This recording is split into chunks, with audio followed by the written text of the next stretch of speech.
Dr. Karan Singh, Shashi, Tharoor, distinguished guests. It is a pleasure to join you all today to mark the reissue of Shashi Tharoor's book on that great son of India, Jawaharlal Nehru. I am glad that it is being republished today, and I hope it will remind new generations of the extraordinary contribution Nehru made. So great and so enduring was his impact on all our lives that it is difficult to imagine that he left us more than half a century ago. As India's first Prime Minister, he consolidated our democracy and entrenched the basic values of our polity, values to which we are still proud to lay claim. What are these values? Shashi Tharoor summarizes them as the 4 pillars of Nehruvianism: democratic institution building, staunch pan-Indian secularism, socialist economics, and the foreign policy of non-alignment.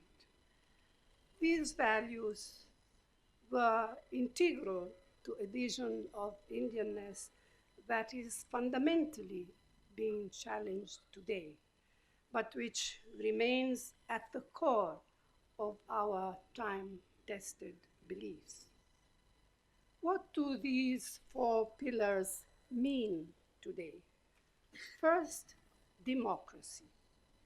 It could not have been taken for granted in 1947 that a country beset by acute poverty and torn apart by partition would become or remain democratic. It was Nehru who instilled a democratic culture in our country by his scrupulous regard for the form as well as the substance of democracy.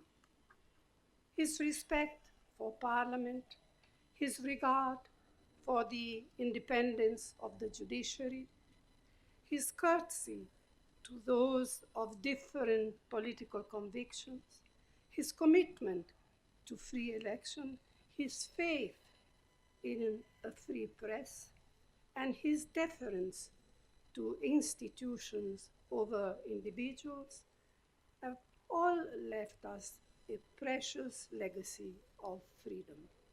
Second, secularism. Nehru strived to prevent partition, but when it occurred, he never accepted the logic that since Pakistan had ostensibly been created for Indian Muslims, what remained was a state for Hindus.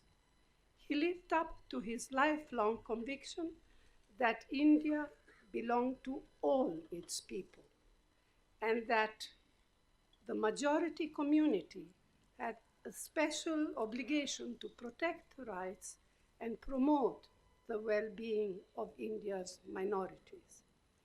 In both policy and personal practice, Nehru stood for an idea of India that embraced every religion, caste, ethnicity, and language. Third, socialism. It is fashionable today to decry Nehruvian socialism as a system that tied India to many years of modest growth. This does not take into account the circumstances of the early years of independence when massive infrastructure needed to be built up and the private sector lacked the ability to invest on a large transformative scale. As Rajiv Gandhi said 3 decades ago, over time, the socialist model as practiced in India developed shortcomings. Nehru himself, as a man with an open and questioning mind, would have allowed his practical thinking to evolve with the times.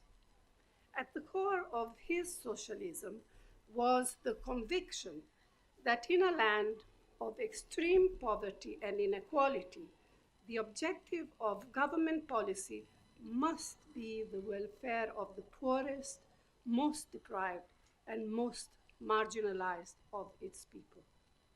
In his day, the best way to attain this goal was by building up structures of public ownership and state control of national resources.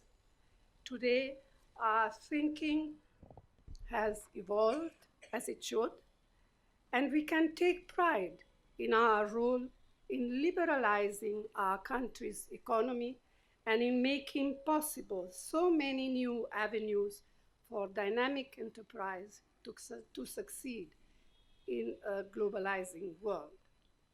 At the same time, we remain steadfast in our concern for the weakest sections of society. Finally, foreign policy. Nehru was a convinced internationalist. For him, in the Cold War, non-alignment was the only possible response to the bipolar divisions of the era.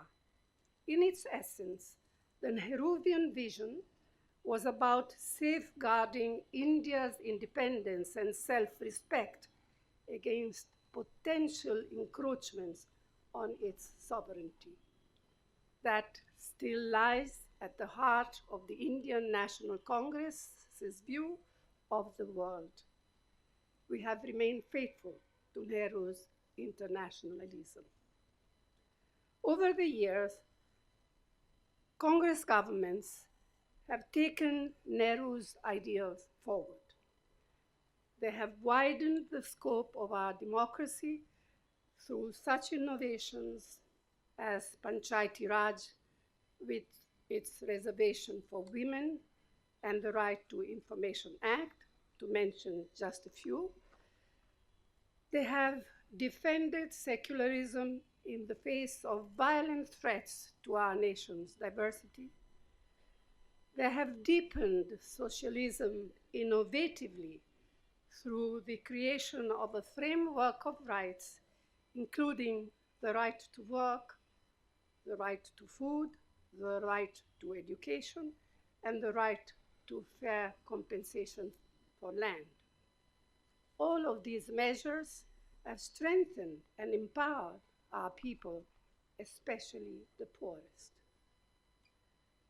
We all know, as Shashi Tharoor has just said,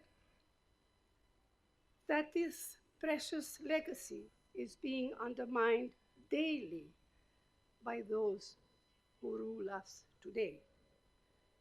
They express disdain and contempt for Nehru, for all that he did to build the India that they are bent upon changing for the worse.